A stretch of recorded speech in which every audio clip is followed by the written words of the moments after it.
We're going to look at two more terms called structure and agency in relation to inequalities and the opportunities that we have in society.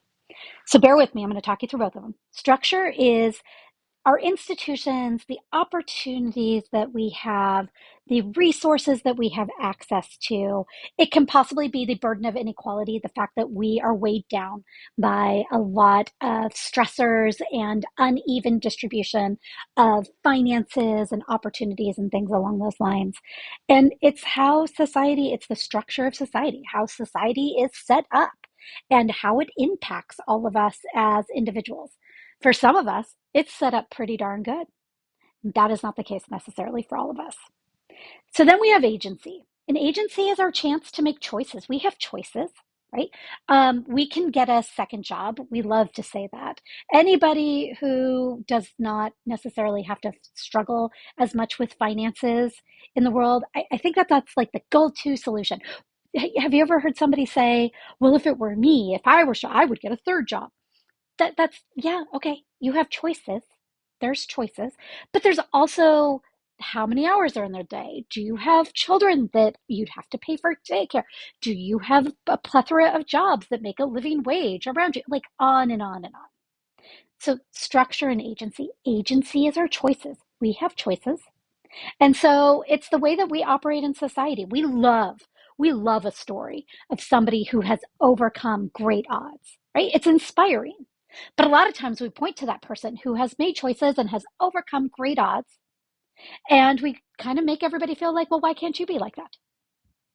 And so the other thing that I want to make sure that we understand is this idea of how you get from A to B. I'm going to show you an image in a second. A is having a societal goal, B is achieving it. And it's our ability to overcome challenges. So, like I said, A is having a societal goal, B is achieving it. Um, we all need to learn how to read, right? So, that would be a societal goal that we have when we're little kids, that we learn how to read. So, A is learning how to read, B is achieving it.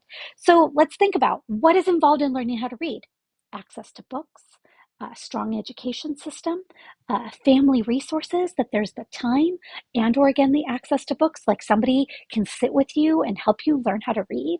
um, Various like entertainment sources, whether it's cartoons or something that show you like the magic of reading.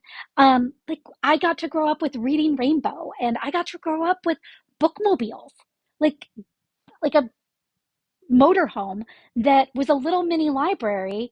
That I grew up in Santa Ana, that would drive around to different neighborhoods in Santa Ana and would park there.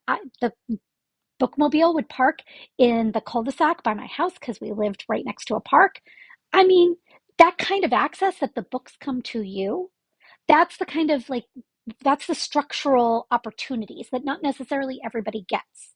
Now, did I walk down to the bookmobile and check out books? Yes, I chose to do that. Right. And so can now you see how structure and agency start to end up. Other graduating high school, that's the societal goal. B is how you achieve it. Going through college right now, that's the societal goal. B is how you achieve it. Are you in high school right now and you're taking classes early?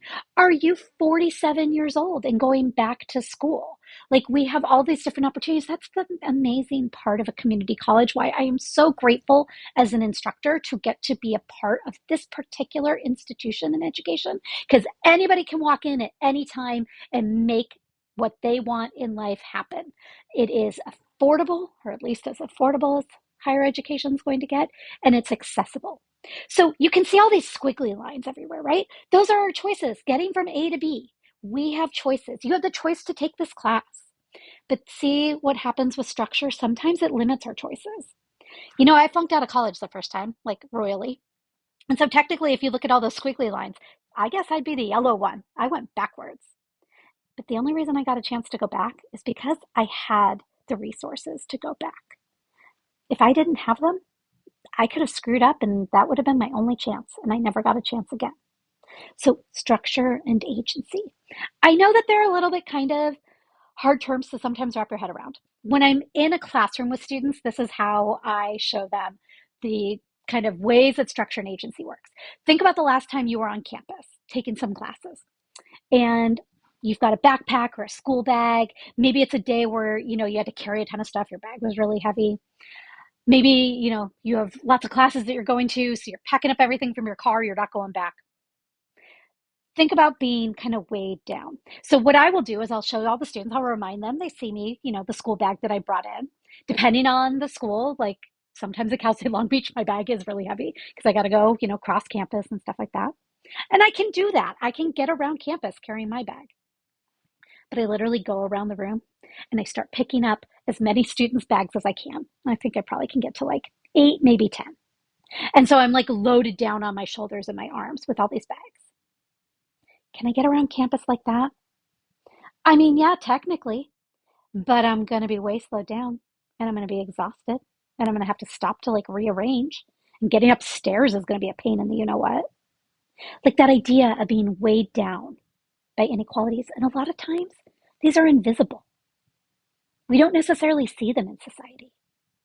But we, a lot of times, will make judgments about others and how hard they work and the choices that they have. Hopefully, structure and agency are two terms that you can kind of start to use as you examine the world around you. And again, what opportunities do we have? What opportunities does not everybody have? And what are some of the major amounts of stressors that we're subjected to? And then where do we have choices? And the tension between